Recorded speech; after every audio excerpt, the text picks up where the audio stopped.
I might as well tell you. I used to go as Julius, Caesar, Savio, Dominic, Valladares. And whenever I filled up my form, especially in the initial stages of my career, I used to put Dominic. If I remember correctly, my mom would say, yes, there is Dominic also in one of your names. So I asked mom why. She says, yeah, because your godfather who was living in Matunga, when we used to be there, his name also was included. Then once I required a copy of my baptism certificate. And right enough, when I saw it, it was Julius, Caesar, Savio, but Dominic is not there. So I said, I better keep that. I said, Mom, what do you do? He said, yeah, but they have to say it. So anyway, but with this name, you won't believe, okay, those days we didn't have issues. With this name, I have walked through immigration sometime, and they say, Hail Caesar. Yeah. Because they should look at the passport and say, Julius Caesar. And they say, Hail Caesar. And they say, and then you know how the immigration guys talk and they say, hey, there's Caesar passing through, you might as well stand up. No, I had some really embarrassing and funny situations. Because the name, Julius Caesar. Then I should tell them, do you know what my brother's name is? They say, hey, listen, don't pull a fast one. My brother's name is Mark Anthony. Yeah, it is Mark Anthony. Then they say, now don't tell us your sister's name is Cleopatra. I said, no, not yet. But my brother's name is Mark Anthony. Yeah. I asked mom why. That's the way it was those days. We used to always take names of great people. But it has helped me a lot from the point of view of immigration, custom, and especially when you go to some countries. Hey, Julius Caesar. You get quite fascinated. Why? You know why? Because I'm Indian. They don't expect a Julius Caesar from India. Julius Caesar in India. So they say, Julius Caesar, India? No connection. I used to, one of my favorite singers was this Lionel Richie. You heard of Lionel Richie? Yes. Yeah? The port we call that was called Salford Docks, which is up the Manchester Ship Canal. You heard of Manchester City, Manchester United, all these other clubs there. And then I wanted to cut my hair. So I asked one of the seafarers, where should I go to cut my hair? Because this is a dock area, so you don't expect any big shops or around the area. But they said you take a bus and go to Manchester City. So I went up to this guy and I said, I would like to cut my hair. So how would you like it? And I said, hey, listen, I wanted to say I'm coming from India. You don't know about how you like it and all that. So I said, I leave it to you. So then he cut my hair and he put some curls, those curls there, and he made me sit under this big heater, yeah. And whatever, after an hour or two, when I came out, I looked a totally different person, totally different. So when I asked him before I left, I said, why did you do it? He says, now you look like Lionel Richie. So mine was semi-perm. So I had to buy a comb and a special shampoo and a conditioner, which I have never ever used before. And when I came back home, my mom said, excuse me, what is this? This is this big African comb and I'm doing this. So I used to keep long hair and I used to always be mistaken for a Brazilian. They would never accept me as an Indian. Why? One is the name, two is my outlook. I used to, I don't know if I have the photograph, but I used to look like a Brazilian. They say, you don't look, you are joking, you are not Indian, you are Brazilian. We had limited knowledge at one stage till an uncle of ours who was working in Nairobi, he settled in Bombay. According to him, we originate from Portugal. And to tell his side of the story is that there were 7 brothers that came to Bombay and they opened lathe machine workshop which is on railroad, which is just down this road. If you walk to the end from there, there's 7 workshops. According to him, 3 brothers went to Goa. That's why you will see some Badasis who are Goans. Now we are the Valdas now remain East Indians because I presume we come from the Valdas who stayed in Bombay. Yeah. And also he said that each surname has got a trade or some profession behind it. And according to him, the Valdas were warriors. On my last ship, if I remember correctly, yes, my last ship, I went to a port in Brazil called Paranagua.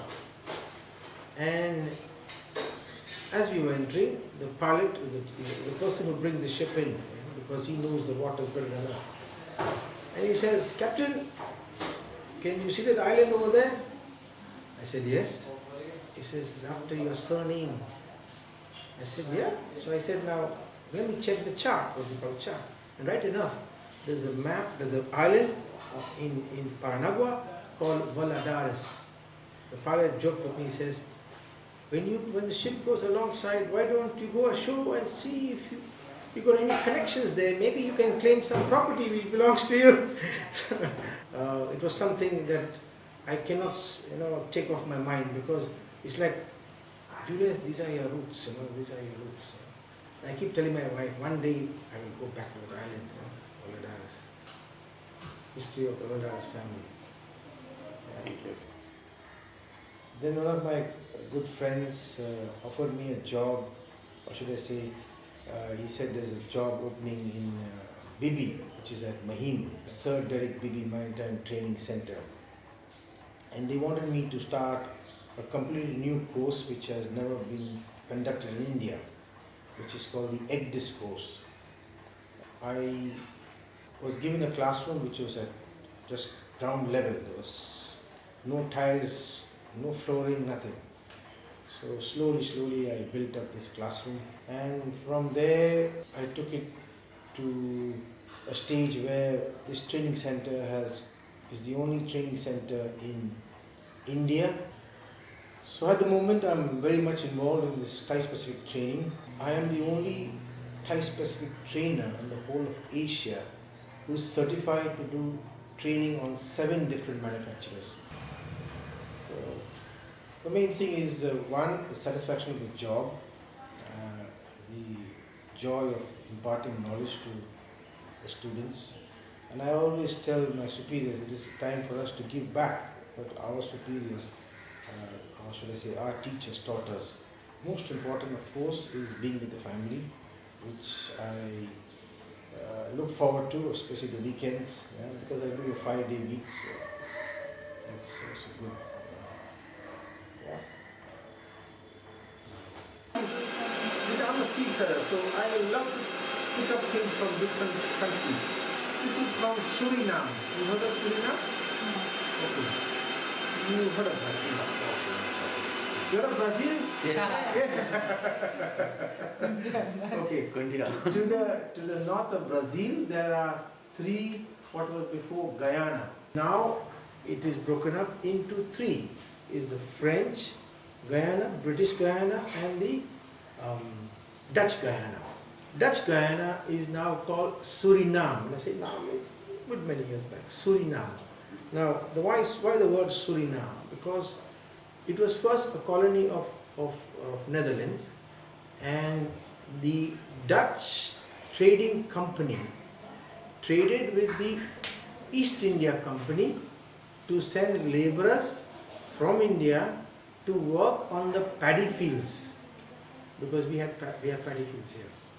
And the people from Bihar were sent in boats or dhows with the cattle and whatever, the crops, the seeds. And they came all the way by boat, and I'm talking about a good many years back, via South Africa, and they came to, that time it was called Dutch Guyana. Now those people and those days were just laborers. Today they are multi-millionaires. The Dutch have gone back and they changed the name to Suriname, Sri Ram. So Suriname. Now how I know all this? Because I was trading there for 11.5 months. So I interacted with a lot of them, but the funny part was that when I used to speak the Bombay Hindi language, they would ask me, sir, आप India का है ना? I said, yes. He said, क्यों आपका भाषा अलग है? I said, but you are from Bihar. हाँ, तो बिहार का भाषा और बॉम्बे का भाषा so they won't accept. See, their thing is, in India they all speak one language. This would be the third generation there. So I couldn't understand what they were saying because they were speaking the Bihari language. I couldn't understand. I mean, I had difficulty. But I made a lot of friends and nice guys. In my travels, I picked this up from Suriname because, as you can see, there are different colors of wood. And these are the different trees that grow in Suriname. And each type of wood, if you turn it back, you will see a sticker indicating in Dutch which wood it is. This is one, that pair that come in different sizes. Then those, the picture frames are from Chile because Chile exports a lot of copper. So I picked up from there. This is from Chile. This is copper. All I did out here was I put it in a wooden frame. But that picture, and this picture are from Chile. The one behind the television that is from Ecuador, Costa Rica, and a few others are from Costa Rica as well. Because that's a tropical belt, so they grow a lot of good wood, real teak, redwood, rosewood, different types of wood. So I made a point to bring something from these different countries. Yeah. Okay, my father had his roots very much in the village. He liked the village very much. He was the eldest member of his family, and he was very much involved in the Pacady club, which you all have seen. And even though we were living in Matunga, he made a point to come here and do his job beautifully. Amazing. He used to conduct the housing, call out the numbers. I think he took up more responsibility than what he was supposed to do, even though he was only the treasurer. Yeah. I have witnessed at times a child arguments between my mom and dad about giving so much time to the club. I remember mom used to go during Christmas time to Crawford Market and buy all the gifts and the mementos and the mask, and don't ask me. She was doing part of the job, so helping dad out. So. Mom was very supportive in helping him out, especially buying things from the market, whatever help she could give. But from her own personal aspect, she played a very active part in the Pacady Welfare Association, which is an organization that looks after the welfare of the village. And when the president died, Mr. Peter Miranda, she became the president of the St. Vincent de Paul, which was looking after the poor people of the village. So, all in all, she was a very active person, kept herself busy, looked after the family, looked after us children, and also took a lot of interest in the welfare of the village and of course the poor as well. As you know, this is a very old village which had a very dominant Christian or Catholic community. Now, and their life revolved around the Pacady club. That was one social outing they had. Now, besides the club had many functions over the years. Christmas tree parties, enthronement day, they would celebrate different functions.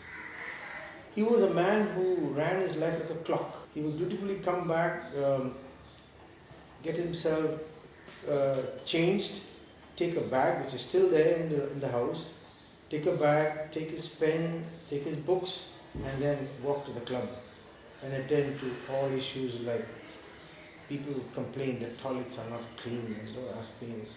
It was very sometimes embarrassing that he used to call out to people, why is this not clean, and why is, his heart and soul was a club.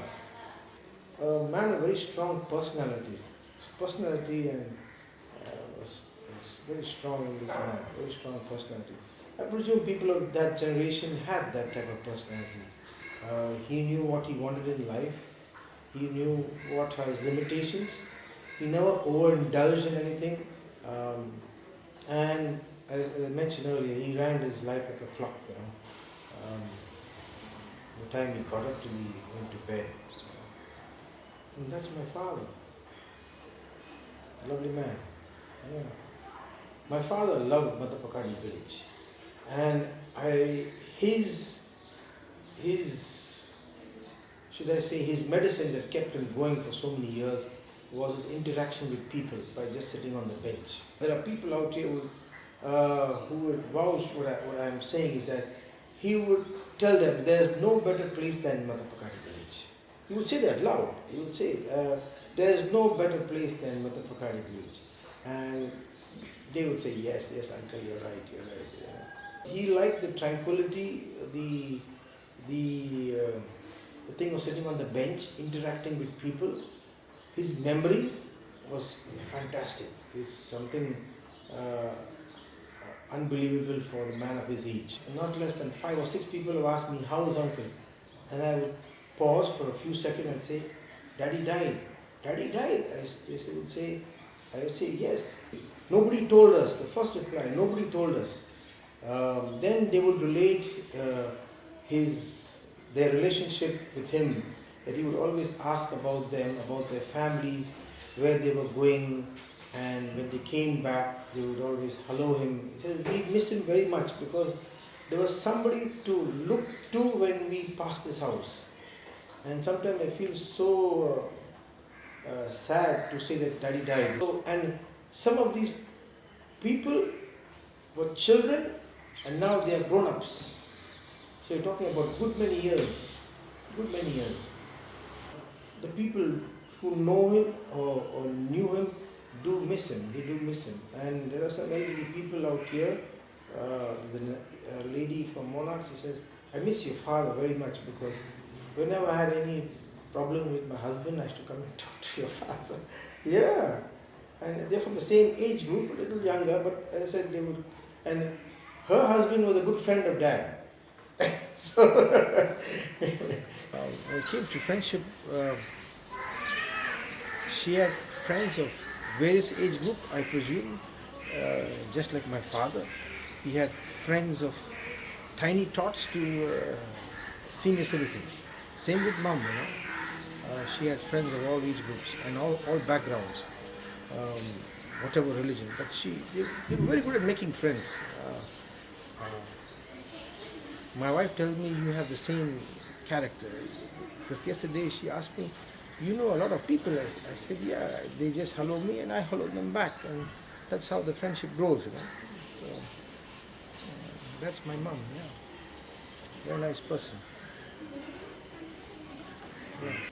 But that friendship, my wife and I have kept, in the sense, we hello, we wish these people, we interact with them.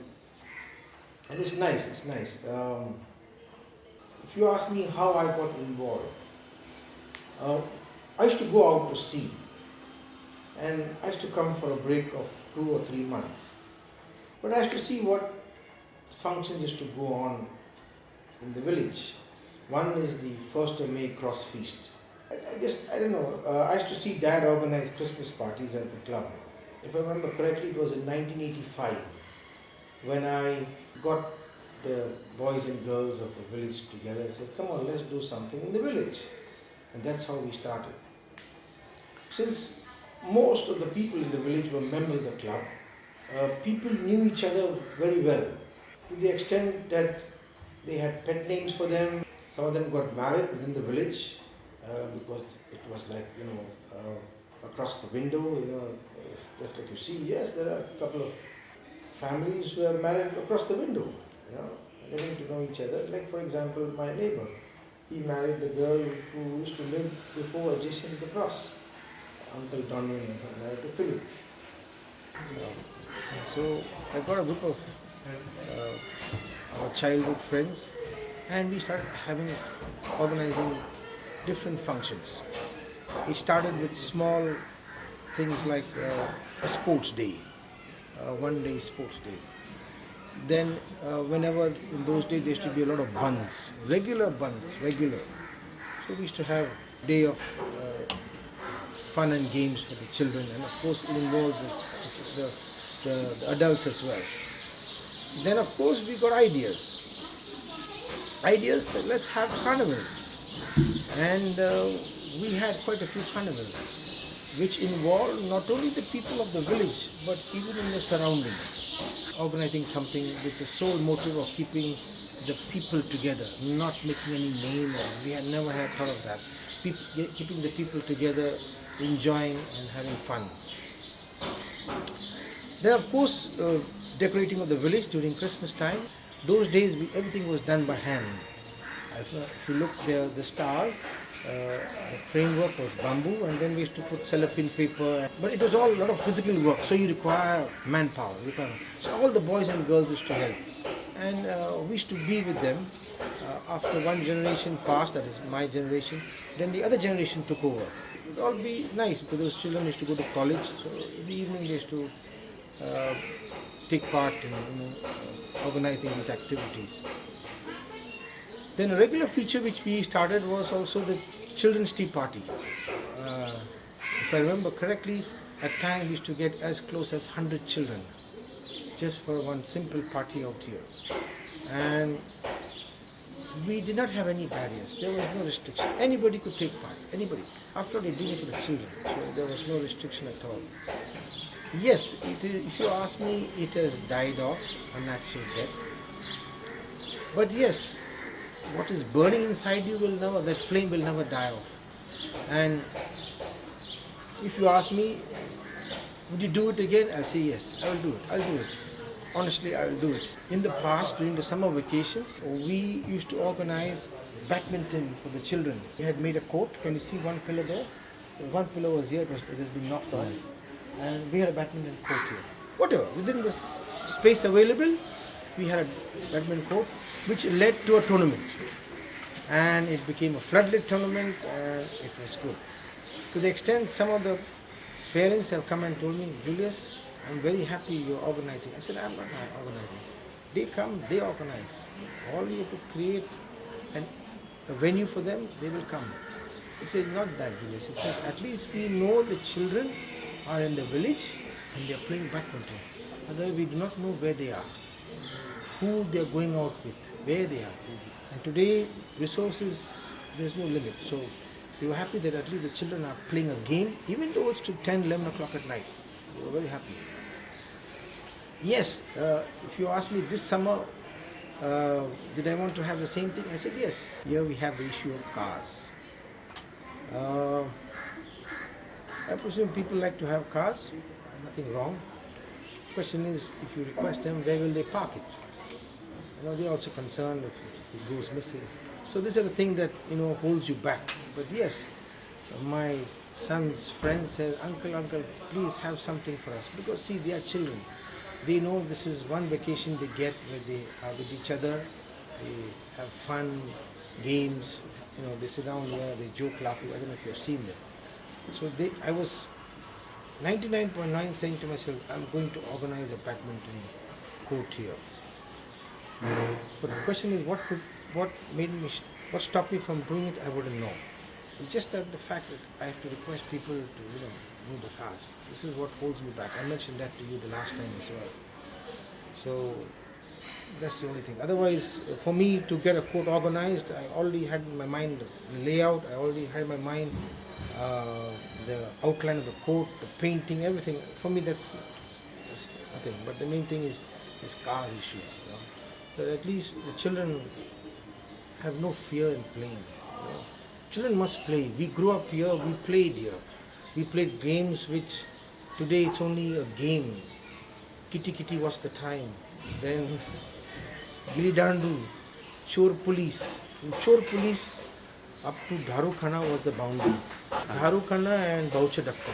That was the boundaries. That was the Chor Police we played. My father didn't tell me, Julius, you must go out and help somebody. No. It's in you. So now, as a parent, I must also trust my father, or should I say, accept the way it was, because sometimes we keep reminding our children, we want them to go out and help. But I see it happening now. I don't tell, they can see it. Sometimes we parents are a bit concerned about our children, how they respond. Are they of a different generation? But you can see it's happening without telling. During the Navina period, which is 9 days before the 1st of May, his group of friends organized snacks after the prayers. They served grams, but this time these children once they made ragda puri, which was something different. And people were quite taken aback, and they said, hey, hope you get it every year. So you have to ask the kids, it's up to them. And the beauty is you can see the joy in them to do something, and the satisfaction is there. Like, I'm not doing it just because I'm told to do it. It's their own. And my wife and I did not interfere. Only thing, we supplied the trays. They were the best judge, so that was good. People liked it. People appreciated it. It's a community feeling, being together, joking, laughing.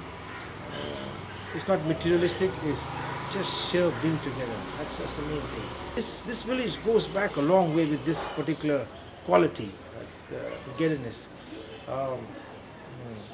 When I look back, there were people like my neighbor Terence, his group of friends. They used to come and sit down here and play the guitar and sing. But there was, of course, some fuel keeping them going, but it doesn't matter. We should really enjoy. They used to sing here, sometimes sing there.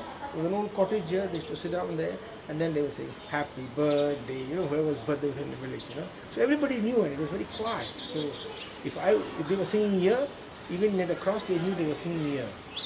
It was so quiet. It was a tremendous community feeling. The only thing is these people didn't get married, which they should have. Yeah, it made a difference. I'm telling you, it made a difference. Like, for example, I'm just saying, my neighbor, good personality, but did not get married. Today, he could have married the girl whom he liked. This building wouldn't have been there. Honestly, it's just connecting. It's a fact. The family must grow. The family must grow. But in the village, I presume the sense of loneliness doesn't arise. Because if I am bored, I can sit down here and I can talk to people passing. As we say, it is quicker to come from our office in South Bombay to the entrance to the village than from the entrance of the village to your house. Why? Because on the way you keep talking. And I have a neighbor upstairs who keeps telling us, bloody hell, I've been here for the last half an hour and I'm not gone. Because that habit is there to talk, along the way. You meet somebody standing in the balcony, have a chat, 10, 15 minutes. I stop here, stop there. This is what the village is all about. Hi. How are you? Hi. Long time. Just come last night, yesterday afternoon. Oh, from New Zealand? Yeah. Okay, how are they? Hi. Good. Let's start with people originally from the village. For example, the lady, she's there. She got married to a man from the building which is at the side of her. Then, as I mentioned here, my neighbor, why go very far? My neighbor got married to his next door neighbor, which is the one adjacent to the cross.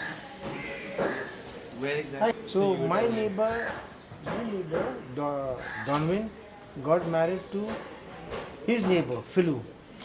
Yeah, that's one. Then opposite here, the eldest daughter got married to a gentleman from that side of the house. Then who else is there? You see, there used to be borders because the Marine Training Center, which is the DMET, which is at Rero, college. So there's a college there, and a couple of families used to keep borders. One is this family here, who was there before, and one is the family here, used to keep borders. Now, in this case, the guy was smart. He got married to the daughter of the landlady. And in this case, he got married to the daughter from here. Yeah. Mhm. Now, if you ask me living close is good or bad, I wouldn't know, but he got married. And yeah, he was friendly with them, they got married. They have 2 kids, they are in Pune. Yeah, why am I going very far? Yeah, this house, Gonsalves house, yeah. The youngest son got married to the only girl from that house there upstairs, the first floor. That is the Baptist family, yeah. And they are living at the entrance. When you come inside where the lions are, Right. on the left, as you enter on the left hand side, there's a cottage. The red Very one. red one, red Yes. and they're living there on the Okay. ground floor. Yeah.